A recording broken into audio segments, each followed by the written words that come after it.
Hello, my name's John and welcome to the third A Coat of Armies painting tutorial for Warlord Games epic battle scenario stuff. Today I'll be having a pop at the Scots Greys and I'm hoping to do a good job on these as my uncle was in the Scots Greys tank regiment, so fingers crossed, let's hope these turn out alright. I've already primed them with the old rattle can in Chaos Black and done a heavy dry brush of White Scar white undercoat, and then done most of the jackets in Vallejo's tomato soup, flat red. So for the first time in living memory, I've actually watered down a paint. So Vallejo's London Grey, I've watered that down a little. Ask me the ratio and I couldn't tell you. But just enough to thin it out to make it go over the main body of the horse, that much easier. And the trousers and saddle cloth I've kept to the original density of the paint.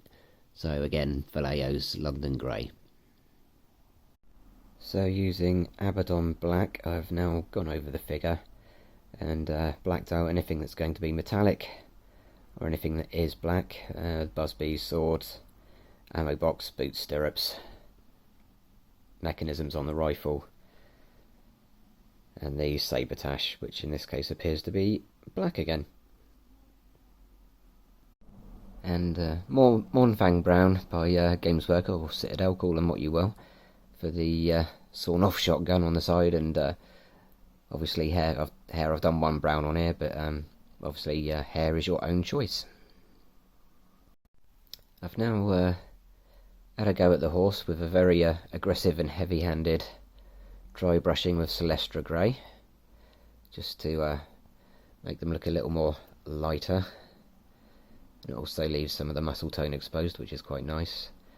Note to self though, probably should have done the dry brushing before I started anything on the rider, because it looks like I've got a fair bit of tidy up work to do all over again. Yay! So that's everything retouched back up. I've given the horses another very light dry brush of White Scar white, and I've added a bit of blue for the turn back at the base of the jacket there. And as you can now see, I've now done the horse tack with Vallejo's leather brown, and that was painstakingly slow. And then on with lead belcher for the sword blade, stirrups, gun mechanism, and I'm actually doing the scabbard in silver on these ones. Okay, at this point, as you can see, I've added a bit of Vallejo brass to the blanket roll, cummerbund, and the sabre handle, and a dry brush of London Grey over the covered busbies, and of course I've added the red stripe to the trousers.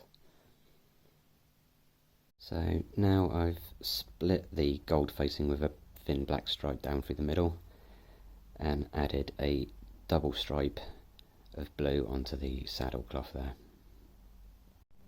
Then I've just given a light bath over with good old Nuln oil from Games Workshop. Dulls down the grey a little bit so we're a bit bright. So I've finished off with Vallejo's flat white. I've black lined the gloves, and I did find there is a tiny little buckle on the back of their sash there. So, and of course the officer's plume. So there we go. I'm pretty chuffed with those, and we are done. Crack on, get them painted.